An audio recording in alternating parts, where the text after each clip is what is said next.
ખેડાના નડિયાદના Santram road પર વર્ગો કોમ્પ્લેક્સમાં ભીષણ આગ લાગી।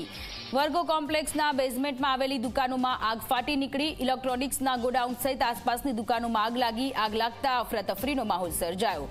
હાલ આગ લાગવાનું કારણ અકબંધ છે। ફાયર વિભાગે ઘટના સ્થળે પહોંચી આગ પર કાબુ મેળવવાના પ્રયત્ન કર્યા છે। ખેડાના સંતરામ રોડ પર આગ લાગવાની ઘટના સામે આવી છે।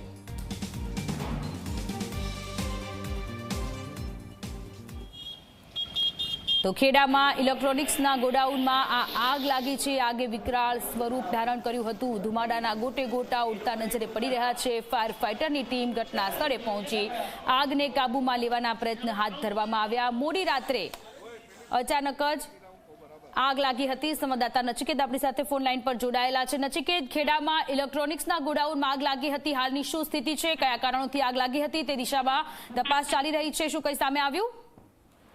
હાલ અત્યારે લગભગ 1 કલાક પહેલા નડિયાદના સંતરામ રોડ પર આવેલ વર્ગો કોમ્પ્લેક્સમાં જે બેઝમેન્ટમાં જે દુકાનો આવેલી છે ત્યાં જે ઇલેક્ટ્રોનિક જે ગોડાઉન આવેલું છે, જે ઇલેક્ટ્રિક ઉપકરણો જે ગોડાઉનમાં હતા, દુકાનોમાં હતા, તે 3 દુકાનો અત્યારે ભીષણ આગ લાગી છે। અત્યારે ઘટનાની જાણ થતા નડિયાદ ફાયર બ્રિગેડ કોર્પોરેશનની ટીમ હાલ અત્યારે ઘટના સ્થળે પહોંચી છે। 3 વોટર બાઉઝર અત્યારે ઘટના સ્થળે પહોંચ્યા છે અને સાથે સાથે જે રીતે જો વાત કરવામાં આવે તો જે વર્ગો કોમ્પ્લેક્સ છે તેમાં જે વેન્ટિલેશનની જગ્યા ન હોવાને કારણે અત્યારે જે આગ જે કંટ્રોલ લેવા માટે બહુ જ મુશ્કેલી પડી રહી છે। કારણ કે જે રીતે હાલ અત્યારે જે ફાયરના જવાનો કોશિશ કરી રહ્યા છે છેલ્લા 1 કલાકથી, પરંતુ હજી સુધી આગ કાબુમાં આવી શકી નથી।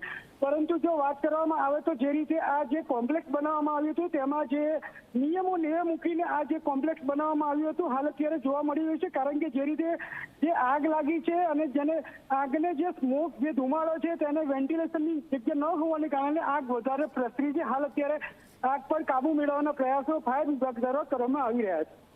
જી, આભાર તમામ વિગતો માટે।